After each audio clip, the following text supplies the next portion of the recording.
Imagine this. You're huddled on your sofa, wrapped in the hypnotic allure of Netflix when you should be doing something productive. Maybe it's a work project, maybe it's a workout, but here you are, eyes glued to the TV as your to-do list molds into a relic of good intentions. Been there, done that, let's face it, we all have. But what if I told you your brain has evolved to be a grade A procrastinator, and it might not be entirely a bad thing? Stick around, and I'll not only show you behind your brain's love affair with procrastination, but also how to snap out of it when you need to. But before that, let me explain you a concept that it is long ingrained into our DNA.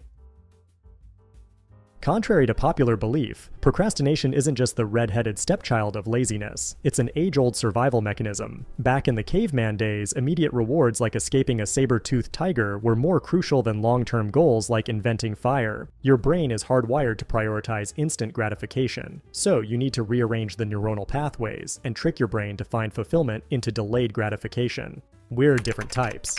Yes, there are types to procrastination. You have to understand which type you fall into so that you know where to put the target on. Each procrastinator is not built the same, and the neglect of this fact leads to this broad general advice that people give while hinting at this fact.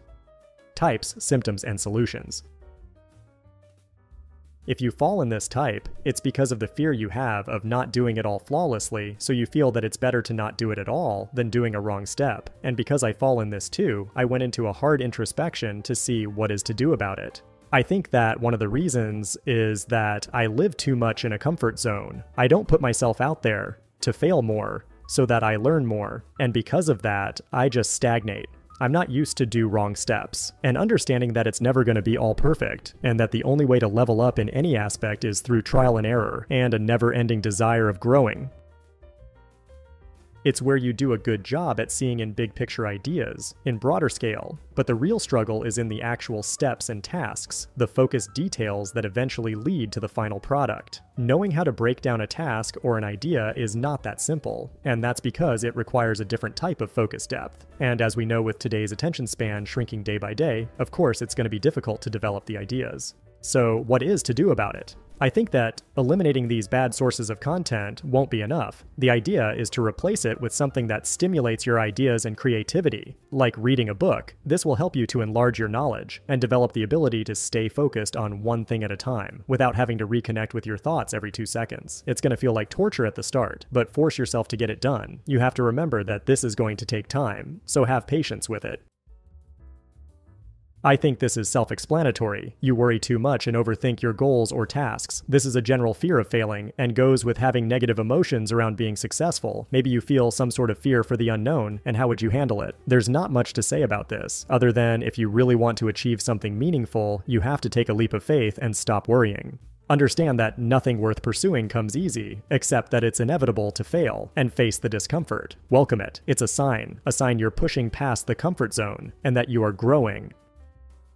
Delays certain tasks because they believe the task itself is beneath them or feels like it's something they don't need to do. The fact they have this responsibility is a source of resentfulness or frustration for them.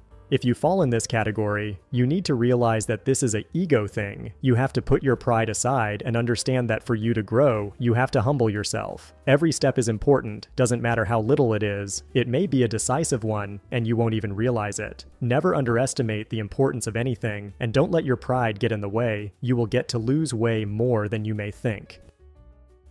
We all been in a situation when we are stressed out because we have a deadline coming and the pressure of time is giving us anxiety, even though in that time we are highly productive, is mostly because we are under constraint of the deadline. This doesn't make you necessarily a crisis maker, only if you do it every time you have a project or a to-do task. You say to yourself that you have enough time and instead you just sit around or just do other things just to avoid the work. The problem here is that you may struggle with self-motivating yourself, having some discipline in less pressing situations, and rely solely on external stressors to kickstart you. This eventually will lead you to burnout, and I'm speaking from experience here. What you can do about this is impose a shorter deadline, force yourself a shorter time to do a project or a task, and don't postpone it. Start right away. You have to realize that it's a problem here, and you made a habit out of it. The yes person. They'll agree to as many tasks as they can, but obviously struggles to prioritize and accomplish these tasks in the first place. Even if this comes from an honest intention of good work ethic and desire to be helpful, in the end, it's going to feel exhausting and overwhelming. Prioritizing yourself and setting boundaries, it's only going to benefit you. You don't want to be taken advantage of. This will lead up to too much work that you can't handle, and here where procrastination comes in, you end up feeling overwhelmed because now you've set unrealistic expectations from others. The solution is to delegate, prioritize tasks, and learn how to say no.